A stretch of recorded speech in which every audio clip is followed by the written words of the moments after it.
CPU laptop terkencang di dunia. Kebayang nggak sih kayak apa laptop yang pakai CPU itu? Laptop yang komputasinya udah sekencang itu pastinya nggak cuma berguna buat main game aja.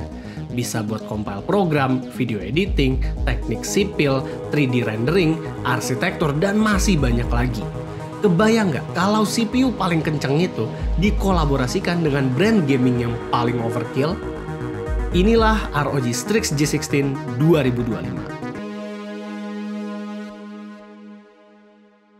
Untuk yang Strix series, karena di sini goal Asus adalah ingin membuat laptop yang sekenceng-kencengnya, jadi di sini tidak masalah kalau Asus bikin laptopnya itu lebih bulky dan juga lebih berat kayak yang sekarang, karena memang laptopnya itu dirancang buat jadi desktop replacement atau portable workstation yang nggak selalu dibawa kemana-mana. Kalau buat desainnya, bagian belakangnya ini terlihat sangar dengan logo mata ROG dan slash yang simple tanpa adanya RGB-RGB-an.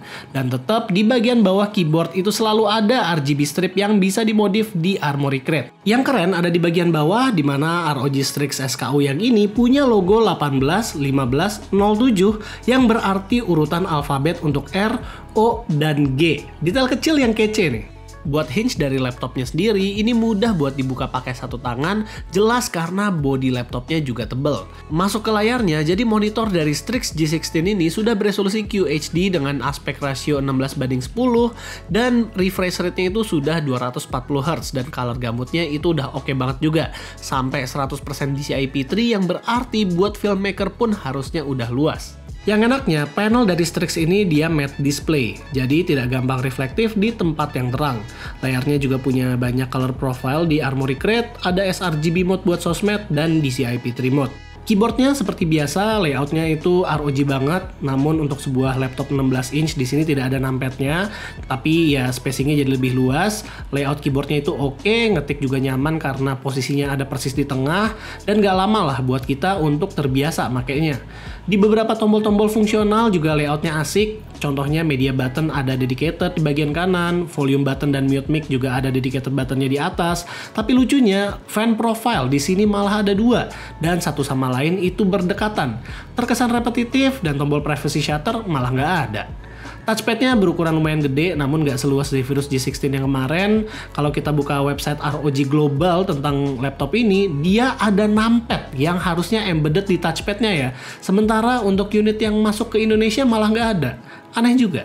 Buat konektivitas, di sebelah kanan hanya ada dua USB 3.2 Gen 1, sementara di sebelah kiri ada charging port, LAN port, full HDMI 2.1, dua USB 4 di mana keduanya udah support DP tapi hanya satu yang support power delivery, dan satu audio combo jack. Sayangnya di bagian belakang tidak ada koneksi port sama sekali, padahal bagian belakangnya itu agak berlebih.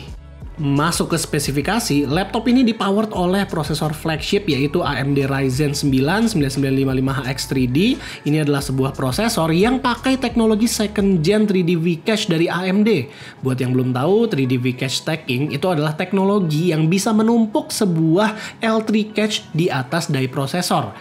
Dan untuk nama HX-nya itu sendiri menandakan kalau prosesor ini adalah yang versi paling mentok kanan atau yang paling bertenaga. Prosesornya itu sendiri udah unlock, jadi TDP-nya bisa dikonfigurasi sampai 150 watt. Jadi memang udah kayak kelas monster lah, lebih mirip sama desktop CPU di dalam laptop.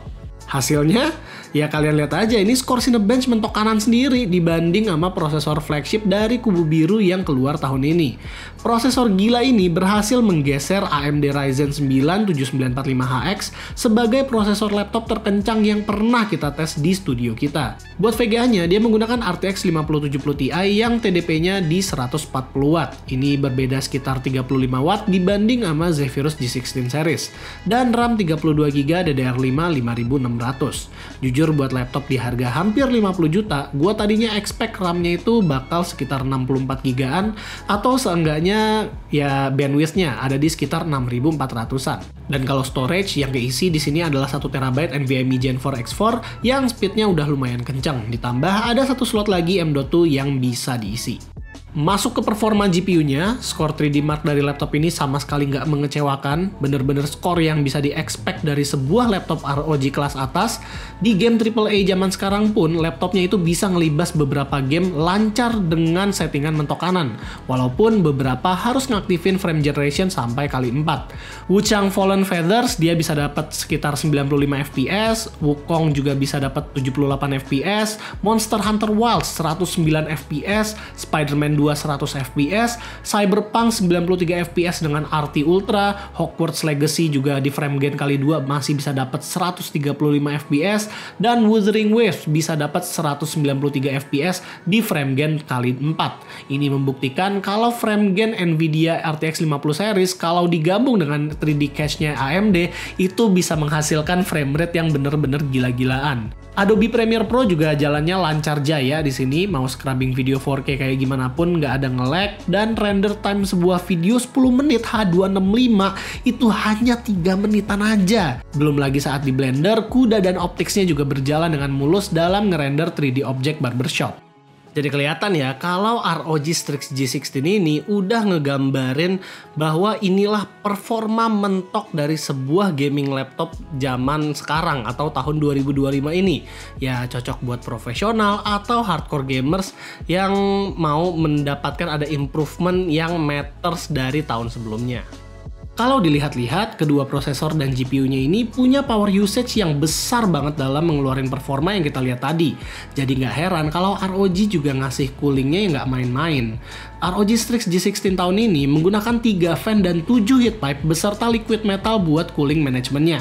Dan juga punya 3 lubang exhaust di kiri 1, belakang 1, dan kanan 1. Jadinya ya, suhu dari CPU-nya itu hanya mentok di 96 derajat dan stabil di 88 sampai 92 derajat Celcius. Suhu dari GPU-nya juga mentok di 80 derajat aja, bagian surface-nya juga cuma 31 sampai 35 derajat lah di bagian keyboard. Paling 40 derajat itu hanya di sudut kanan atas laptopnya aja. Jadi buat main game ataupun produktif, laptop ini bisa mengemban workload bahkan yang berat-berat di zaman sekarang sekalipun. Sayangnya di Strix G16 ini mereka nggak naruh speaker di sisi kanan ataupun kiri keyboard. Jadi hanya 2 speaker aja secara downfiring. Untuk sebuah laptop 50 juta, apalagi ROG, ini kualitasnya agak kurang. Buat baterainya dia cukup gede, ada di 90 Wh, namun memang karena CPU dan GPU-nya ini udah keburu monster, baterainya hanya bertahan 5,5 jam bahkan dalam pemakaian ringan di desktop. Dan kalau mau bawa adapternya kemana-mana memang nggak terlalu ringan karena udah 280 watt. Kalau kita lagi main game dengan mouse juga nggak enaknya ada angin panas yang bertiup ke arah tangan kanan. Jadi disarankan agar tangan kanan kita agak jauhan. RGB yang ada di keyboardnya juga sudah individual, ditambah kalau sinkron dengan RGB strip yang ada di laptopnya itu cantik parah jadinya laptopnya. Namun sayang, dari semua efek-efek yang kece ini nggak ada yang bisa sinkron dengan apa yang ditampilin di layar. Buat kualitas webcamnya ini basic banget, masih 1080p 30 fps doang dengan kontras warna yang juga so-so, dan fiturnya itu minim sekali ya. Jadi tidak ada yang namanya Windows Hello, jadi tidak bisa sign in dengan muka, ataupun ya karena CPU-nya tidak mempunyai NPU jadi tidak ada yang namanya Windows Studio Effect juga. Dan sayangnya juga tidak ada privacy shutter ya, jadi fiturnya minim sekali. Palingan ya kalau misalnya video call, kalau misalnya cahayanya lagi banyak begini ya bagus kualitasnya, dan paling ya mikrofonnya aja nih yang terdengar lancar, sisanya biasa aja. Jadi sampai hari ini Ryzen 9 9955HX 3D yang kita tes itu adalah CPU laptop terkencang yang pernah kita tes di studio ini. Jadi kalau misalnya kalian memang mencari CPU power yang paling kencang dan nggak peduli soal budget, ya ini adalah salah satu portable workstation yang kita sarankan sih. Dan sampai video ini dibuat, kita belum melihat ada laptop lain dari kompetitornya yang mendatangkan Ryzen 9 9955HX 3D tadi di Indonesia. Jadi so far baru ROG aja yang masukin. Buat laptopnya sendiri sebenarnya kegunaannya ada banyak. Selain dari portable workstation, ini juga bisa jadi desktop replacement seperti yang tadi kita bilang. Bisa juga untuk para CG artist atau ya mungkin VJ atau visual DJ atau previs juga, buat ngebikin previs juga bisa. Terus juga buat dibawa-bawa kalau misalnya filmmaker juga bisa, atau bahkan arsitektur pun juga gue yakin sangat bisa menghargai powerhouse segede gini sih. Kalau misalnya untuk harganya sendiri resminya itu ada di 50 jutaan. Cuman karena kita ngeliatin link Tokped-nya pas lagi pembuatan videonya itu di tanggal 9 September, jadinya ada diskon sampai di 42 jutaan. Jadi sebenarnya possible aja untuk beli laptop ini di harga 42 jutaan. Ya menurut gua sih sebenarnya good deal aja lah buat kalau misalnya memang laptopnya buat dipakai kerja. Kalau kalian sendiri sebenarnya suka laptop yang bongsor begini atau yang tipis tapi kenceng kayak Zephyrus sih?